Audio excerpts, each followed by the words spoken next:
Matt Stepp, Dave Campbell's Texas football here at Globe Life Park. Here with the head coach of the by-district champion North Crowley Panthers, Coach Courtney Allen, after a hard-fought 23-16 win over Byron Nelson. Coach, first off, congratulations. Thank you, Matt. All right, first half, really the first 3 quarters of the game, they kind of controlled things. Their defense, I thought, did a really good job of kind of bottling up your playmakers. And they led 14-3. You finally start to get something going in the second half, in the fourth quarter there, and then you get the big special teams play, and it kind of ignited your crowd. What was the mood on the sidelines like, when you guys were kind of struggling there? Was there any heads being down, or did you, the coaching staff, and the kids just kind of keep fighting? Well, the message the whole time is we were battle tested. We had some stuff we had to go through early in the season, with games and losing a game that we probably shouldn't have lost. And so we talked about the woes of the game. So we told them we had to survive those woes in big-time football games, Matt. So, the kids were upbeat. We talked about it at the halftime.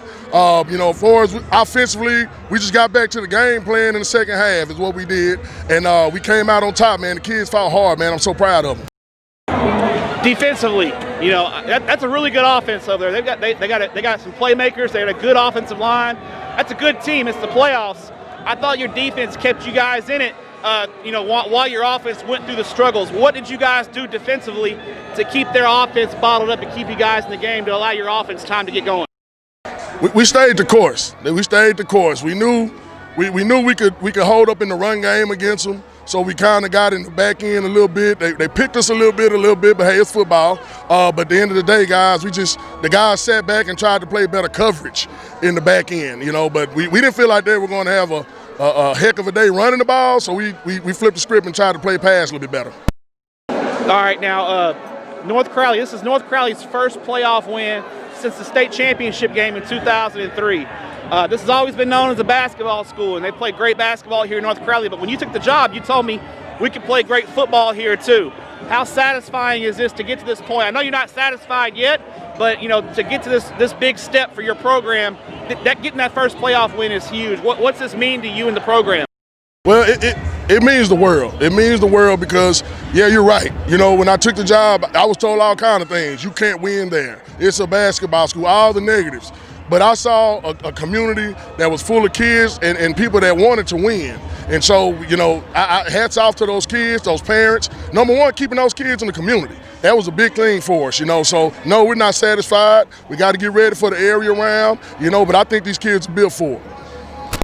All right, now you got, your opponents are playing tomorrow. So you're probably not going to drive to Fort Stockton and scout, but I'm guessing you're going to find that web stream and watch the game online and try to get a scouting report ahead of time. What's the plan going forward? I mean, tomorrow you bring the kids in. Is it a normal Saturday, and then you and your coaches get ready to settle in and watch that 3 o'clock game? Man, we work 7 days a week, so we'll be in the office in the morning, take a look at this one, see what we messed up, see what we need to improve on. But then we're going to dig right in on both teams, figure out who we're going to play, and then we'll take off on it later on Saturday and Sunday. But we got to prepare 7 days for playoffs. What's the message to your kids in the morning? How long do you kind of want them to celebrate? Because you obviously want the kids to celebrate this and savor it because it's an accomplishment. What's the Coach Allen rule on a win? Is it a 24-hour rule and then it's back to work tomorrow? Well, in the playoffs, it's a bus ride rule. So once we get back to the school, go home, it's over with.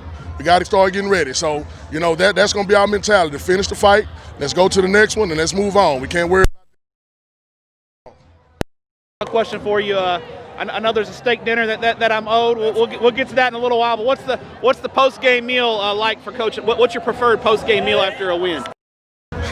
My coach is back here because I always send them pictures of ribeyes. I better stop doing that before I get high blood pressure. But, I love a steak, man. But I won't get one tonight, but I definitely get one tomorrow. Last question. Let's go one more. You and your guy Chris Gilbert at Lancaster. You worked with him for a while. Who's the better cook? Is it you or Gilbert? From everything he knows, man. Nah, but I'm messing. No, coach is big time, man. He almost famous with that barbecue stuff. That's my guy. I love him. Taught me everything I know, man. So, but I think I edge him on the barbecue stuff. Coach, congrats on the win. Appreciate what you do for the student athletes in the state of Texas, and I guess you're working next week. I'm working in the morning.